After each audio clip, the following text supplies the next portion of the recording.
Hey everyone, welcome back to another video. So today we're obviously in the truck again, and I have the trailer hooked up behind me, if you can see through the dirty back window. But today is the day that we're taking the car up to accelerated.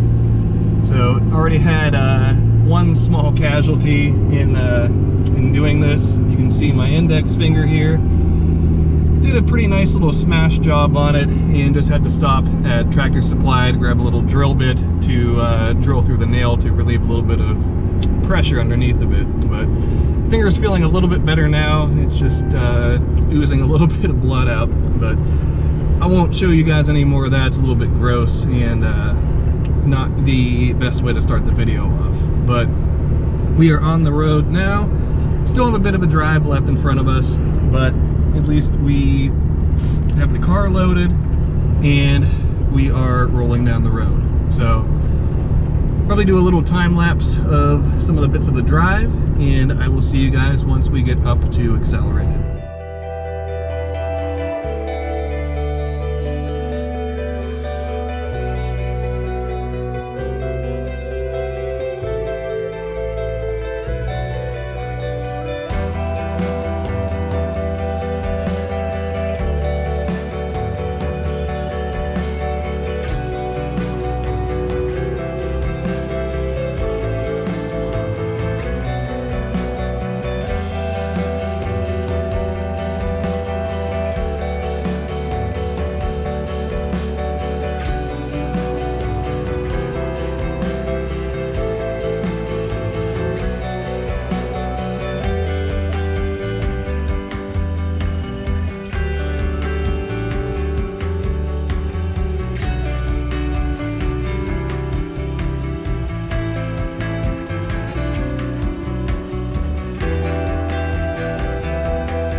Alright, we made it up to accelerated. So I think my buddy Chris is dynoing his car here, so let's hop out of the truck and go see if they're still working on that thing.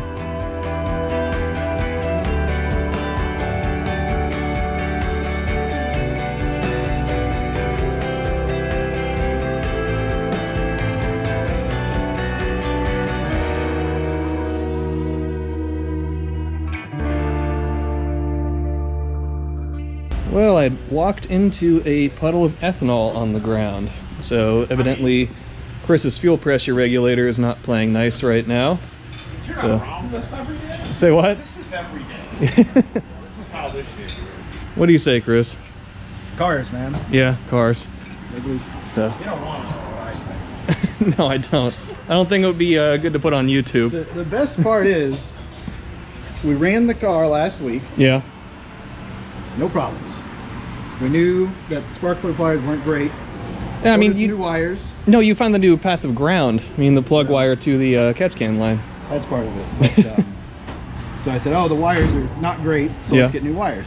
Bought new wires, new fire cores. They're all 2 of the 6 are crimped wrong, so those are going back. Put it back together. It still wouldn't run right. We're trying to figure it out, and thankfully Alpha goes, hey, check the regulator.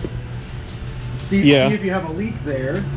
And guess what? Fuel comes pouring out of the nipple. So hence a leak. Yeah. The back of the intake manifold is ice cold. Yeah, freezing. It was like, Well, now we know it was like 70 and like 100. Like, I've never seen that before. I've never It was sucking it in the back. Lovely. I've never seen one of these leak fuel like that. Yeah. That's the first time. That's my luck. I've never seen Things that have never happened for 100. Yeah, that's the way that it goes, but looks good. I mean, it's obviously made some power when it spun the rollers the other day, so it's down to the last little tidbits of it, which that's the way this always goes, unfortunately. Yeah, I mean, there's not much left to replace, right? So. Yeah. I mean, I see a couple of billet blocks around here if you really want to get crazy. I don't think that's my speed, buddy. All right, so we'll get this thing figured out and then hopefully make some more power in a little bit.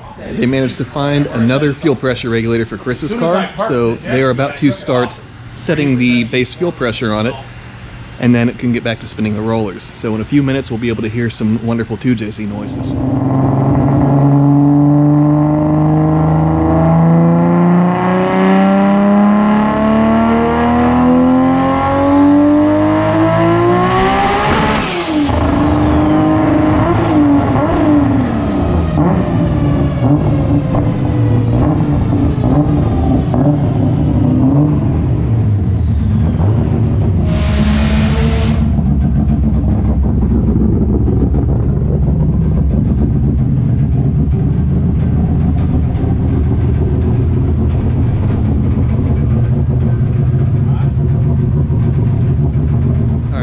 car up at Accelerated here, and it's in the shop, got it dropped off and everything. We've gone over a pretty decent amount, pretty much all the stuff as far as wiring is concerned for it.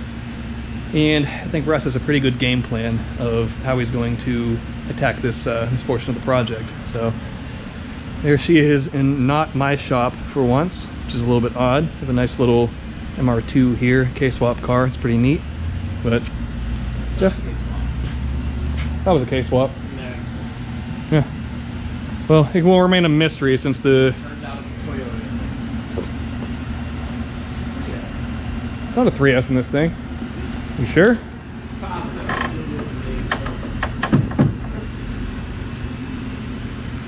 Yeah. It's definitely a 3. Something, yeah. I guess I was mistaken then. But either way, it's a neat little MR2. Should be a pretty cool little project. And I think it has to sound pretty wild with the exhaust where it's located. Yeah, it's loud. Loud-ish. Nice little side exit there. But another wiring project of Russ's. Pretty cool. Billet block here, billet block there. All kinds of fancy stuff. Everybody gets a billet block. Everybody gets a billet block except me. I am poor. But this is where she will reside, and hopefully where she'll make her first noise after all this time. So I think we're going to go over a little bit more of different things that need to be, different accommodations need to be made in terms of the wiring, and then I'm going to get out of here and start the long trek back home. So I have to say goodbye to this thing for a little while, but I'm sure they'll take good care of it, and next time we see her, hopefully she'll be making some noise. On the road back from Accelerated now. Hopefully you guys can see me. It's a bit dark out right now, but that was a nice little trip. Like I said, the car is dropped off there, and it still feels very odd to not be not have it in the trailer behind me as I'm headed back.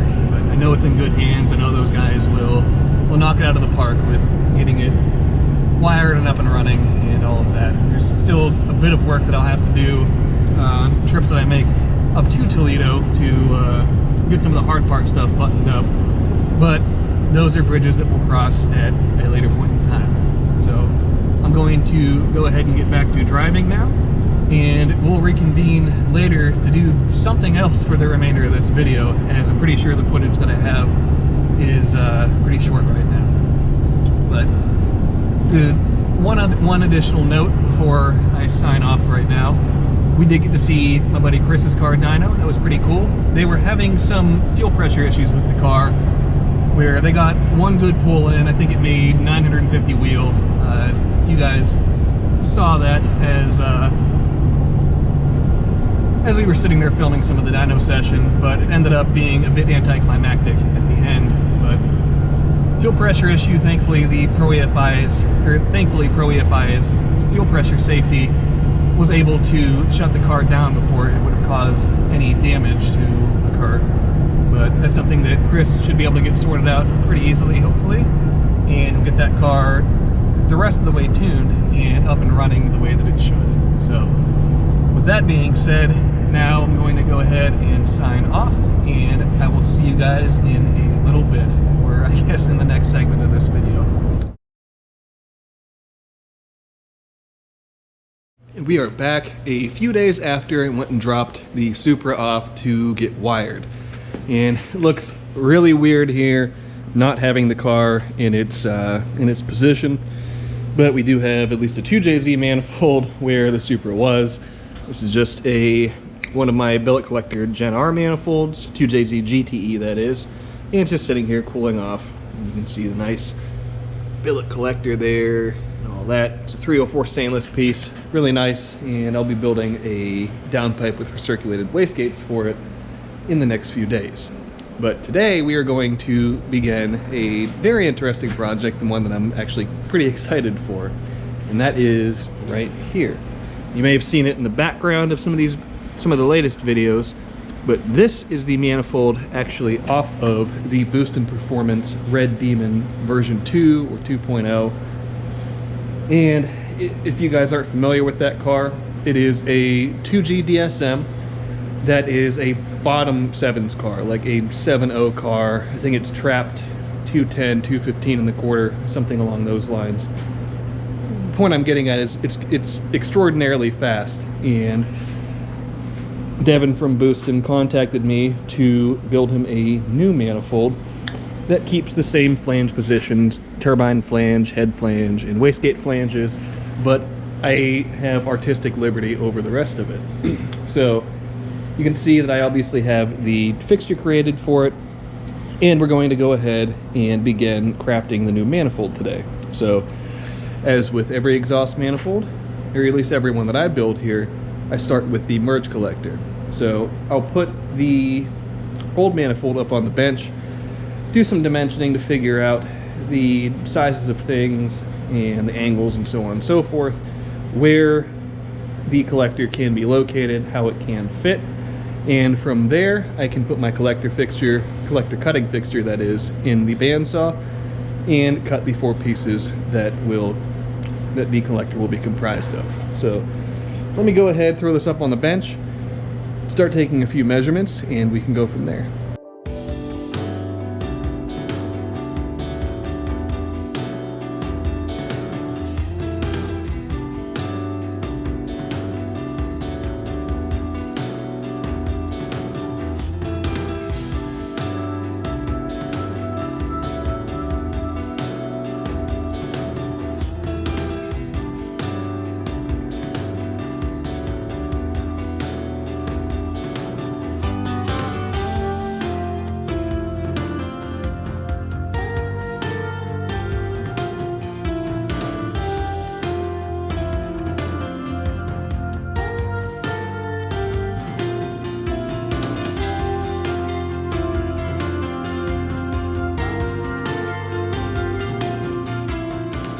And we now have the 2 collector halves welded up for the Red Demon's manifold.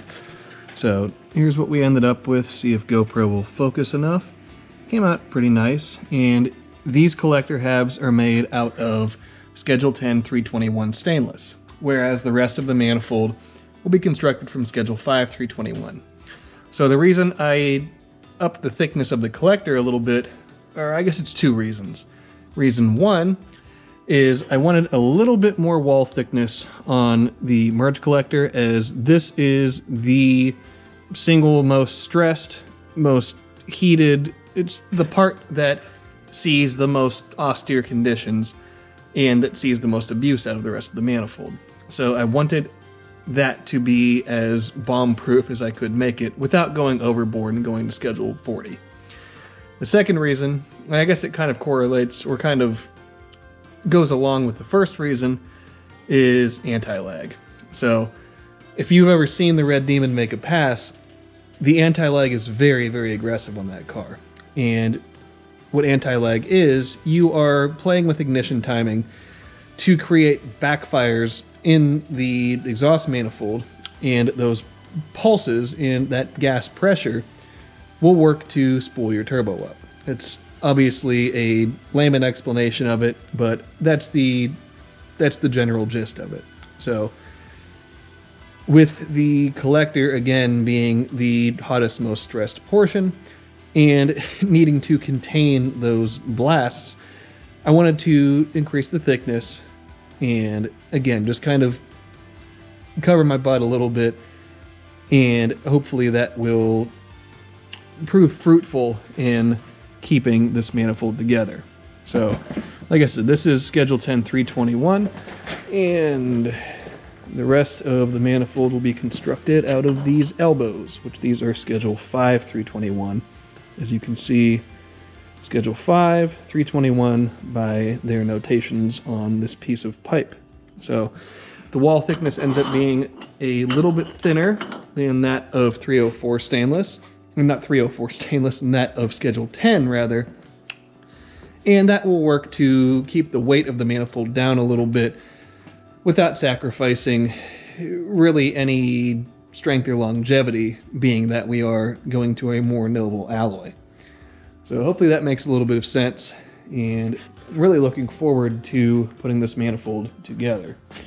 So the manifold has twin tile 38mm wastegates, and the wastegate flanges need to be located in the same location. So I'll obviously need to pull those wastegates off of the manifold to transplant them onto the new manifold, and we will keep their locations where they are with these wastegate dump tubes that the boosting guys sent me. You also need to add these individual EGT bungs to the bottom side of it. And other than that, it should be fairly straightforward. It's a T4 twin scroll, forward-facing manifold, built to their turbo location. So hopefully that makes some sense. And we're not going to make any more progress in this manifold today. I need to get out of here, but at least we have the collectors completed, and they are ready to become the heart of this manifold. So I think that will about wrap this video up. We got rid of the Supra for the time being, and now we're building parts for one of the most wild DSMs on the planet. So it's been an interesting week, but I look forward to making more progress on this manifold, getting it wrapped up, and getting the Supra back hopefully in not too long a period of time. But with that being said, as I tell you guys often, you guys are awesome. You make this channel what it is. You keep me going, and you tune in and watch me fiddle around here with metal parts and projects and everything else. So from the bottom of my heart, I appreciate you guys very much for tuning in, but that's going to be the end of this video. So until next time, be sure to subscribe, leave a like, leave a comment, and I will see you guys in the next episode.